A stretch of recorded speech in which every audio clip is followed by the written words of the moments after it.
Movie के opening scene में भागते हुए इस शख्स की बेचैनी बता रही है कि ये जिस चीज से डर कर भाग रहा है वो हर जगह मौजूद है, लेकिन यहाँ पर भागते हुए ये हर चीज से डर रहा है। एक रूम में एंटर हो जाता है और यहाँ पर छुप जाता है, और जिस जगह पर ये छुपता है वो जगह असल में एक लॉकर रूम होती है, और यहाँ पर मौजूद लॉकर्स के दरवाजे अपने आप खुलने लगते हैं और इनमें लगे मिरर्स में ये शख्स नजर आने लगता है। इसके बाद इस जगह की लाइट्स अपने आप ऑन हो जाती हैं और सामने दीवार पर एक बड़ा सा मिरर लगा होता है। अब ये इस मिरर में खुद को देखने लग गया है और आहिस्ता आहिस्ता ये मिरर के करीब चलता जाता है और फिर अपने रिफ्लेक्शन से बात करने लगता है। मैं यहाँ से भाग नहीं रहा था, जबकि इसके बात करते करते मिरर अपने आप टूटना शुरू हो जाता है और फिर ये रिक्वेस्ट करने लगता है, प्लीज नहीं, मैं भाग नहीं रहा था। ये अपने रिफ्लेक्शन से माफी मांगता है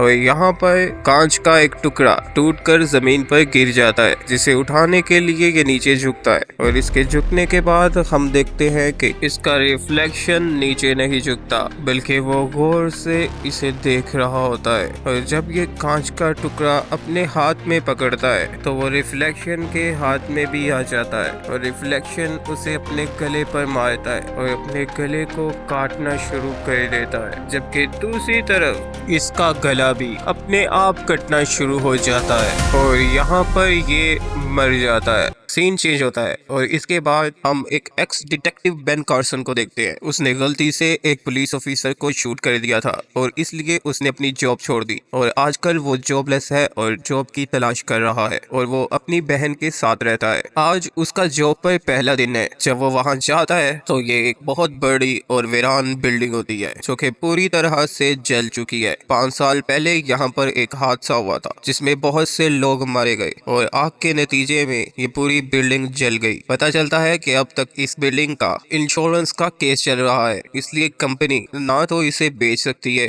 पेन को इस बिल्डिंग के गार्ड्स का सुपरवाइजर मिलता है जो कि इसे बिल्डिंग के बारे में बताना शुरू करता है, जो कि एक शॉपिंग मॉल था जिसे इसके मालिक ने सेंट मैथ्यूज हॉस्पिटल से खरीदा था। हॉस्पिटल के खत्म होने के बाद और पूरी बिल्डिंग जल चुकी है, लेकिन इसका कॉस्मेटिक्स डिपार्टमेंट अभी कुछ हद तक बाकी है और बेन को इस पूरी बिल्डिंग को हर 2-3 घंटे के बाद चेक करना होगा। यहाँ पर एक इंटरेस्टिंग बात बेन नोट करता है कि पूरी बिल्डिंग के जल जाने के बावजूद इस बिल्डिंग के मिरर्स अभी भी बिल्कुल ठीक है और वो साफ है। इस बारे में वो चीफ से पूछता है और ये पता चलता है कि इससे पहले यहाँ पर जो गार्ड था वो इन मिरर्स के साथ बहुत ज्यादा ऑब्सेस था, हर वक्त इनको देखता रहता था और साफ करता रहता था। इस पूरी बिल्डिंग में लाइट्स नहीं है। बेन को यहाँ पर रात के अंधेरे में टॉर्च लाइट से ही चेक इन करनी होगी। इसके बाद ये लोग उस बिल्डिंग से बाहर चले जाते हैं। इनके बाहर जाने के बाद इस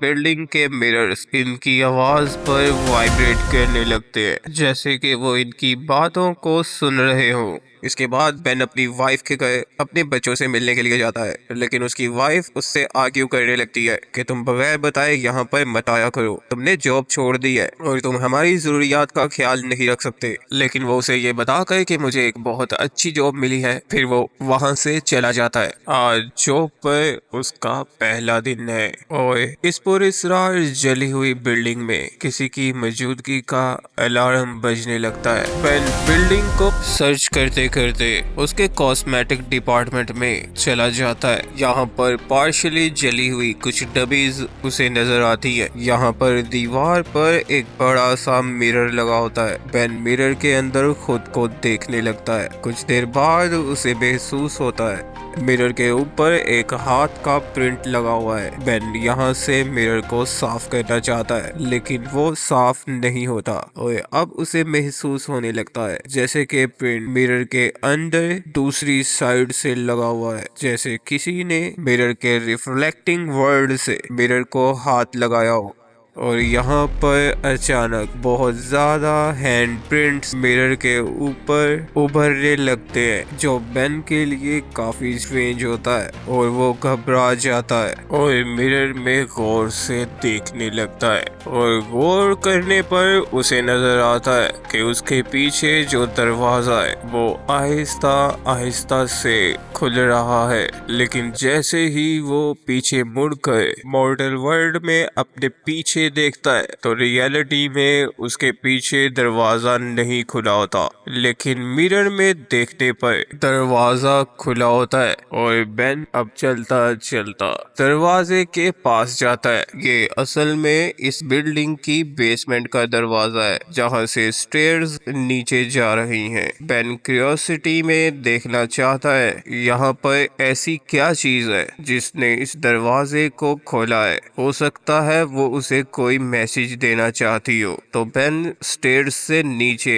जब यहाँ पर पहुँचता है तो वो गलती से पानी में उतर जाता है। ये बिल्डिंग का वो वाहिद हिस्सा होता है जो कि फायर से महफूज रह जाता है और यहाँ पर लाइट्स लगी होती हैं। बेन जब इन लाइट्स को ऑन करता है तो पानी होने की वजह से उसका रिफ्लेक्शन पानी में बन जाता है और कैमरा बहुत स्पीड में बेसमेंट से बाहर निकलता है और जब वो सामने मिरर पर पड़ता है तो हम देखते हैं कि कोई चीज उस दरवाजे को बंद कर देती है, लेकिन रियलिटी में दरवाजा बंद नहीं होता और सीन यहाँ पर कट हो जाता है। और अब हम देखते हैं कि बेन जो कि अपने वॉशरूम में खड़ा है और अब वो टेंशन खत्म करने के लिए पिल्स पी खाता है। जब ये बात उसकी सिस्टर नोट करती है तो वो उसे पिल्स खाने का रीजन पूछती है, जिस पर वो उसे कुछ नहीं बताता और पिल्स खा लेता है। वो असल में काफी दिन से मिरर्स की रिफ्लेक्शन की गड़बड़ी को देखकर इसे अपने दिमाग का इल्यूजन समझ रहा है। उसकी सिस्टर उसे अच्छा मशवरा देती है कि वो ये जॉब छोड़कर कोई डे टाइम जॉब करे। ये कहते ही बेन के हाथ से पिल्स नीचे गिर जाती है, जिन्हें उठाने के लिए वो नीचे झुकता है और जब वो वापस ऊपर उठता है तो मिरर में उसका रिफ्लेक्शन बुरी तरह से बिगड़ा होता है, जिसे देखकर वो डर के नीचे गिर जाता है और भागते हुए उसकी बहन यहाँ उसकी मदद करने के लिए आती है। लेकिन इस वक्त बेन का रिफ्लेक्शन बिल्कुल ठीक है। और अगली रात बेन जब इस बिल्डिंग में जाता है तो अब वो मिरर्स की मिस्ट्री से पूरी तरह ऑब्सेस है, इसलिए वो हैंड प्रिंट वाले मिरर को हाथ लगाकर चेक करता है और उसी वक्त मिरर टूट जाता है जिससे उसका हाथ कट जाता है। लेकिन जब वो दोबारा मिरर की तरफ देखता है तो वो बिल्कुल ठीक होता है और अब उसे इस मिरर में यहाँ पर जलते हुए लोग दिखाई देते हैं जिनकी चीखें वो सुन सकता है और वो उससे मदद के लिए रिक्वेस्ट करने लगते हैं। मिरर्स के रिफ्लेक्शन में तो उसे ये सब लोग जलते हुए नजर आ रहे हैं, लेकिन रियलिटी में जब वो पीछे देखता है तो मॉर्टल वर्ल्ड में यहाँ पर कोई भी नहीं होता और फिर उसे खुद को आग लग जाती है और उसका रिफ्लेक्शन जलने लगता है, जबकि मॉर्टल वर्ल्ड में उसे आग नहीं लगी होती, लेकिन वो इसकी पेन फील कर रहा होता है और वो ऐसा ही फील करता है जैसे उसे आग लगी हुई है और वो नीचे गिर कर तड़पने लगता है और फिर अचानक आग बंद हो जाती है और सब कुछ शांत हो जाता है। बेन जब अपने आप को देखता है तो वो बिल्कुल ठीक होता है। वो इस बात को समझा नहीं कि जो चीज मिरर के अंदर रहती है वो उसे क्या मैसेज देना चाहती है। वो चीज असल में बेन को समझाना चाह रही है कि अगर उसने बेन के रिफ्लेक्शन को भी नुकसान पहुंचाया तो मॉर्टल वर्ल्ड में बेन उससे हर्ट होगा। बेन को यहाँ पर अपने से पहले सिक्योरिटी गार्ड का वॉलेट मिलता है जिसे हमने मूवी के स्टार्ट में मरते हुए देखा था। उसके वॉलेट में बेन को उसके क्रेडिट कार्ड्स मिलते हैं, कैश, और यहाँ पर एक पेपर पड़ा होता है जिसके ऊपर एक नाम लिखा होता है, ऐसे कर। अब बेन 2-3 दफा इस नाम को दोहराता है और फिर दोबारा बिल्डिंग को सर्च करने के लिए अपने कैबिन से बाहर निकल आता है। अब उसे यहाँ पर किसी की बहुत तेज चीखने की आवाज आने लगती है और बेन इस महिला की आवाज को फॉलो करने लगता है और वो जोर जोर से चिल्लाता है, तुम कहाँ हो? मैं तुम्हारी मदद कर सकता हूँ, प्लीज मुझे बताओ तुम कहाँ हो। इस वक्त बेन का जेस्चर बहुत अच्छा है और जो भी चीख रहा है वो उसकी मदद करना चाहता है।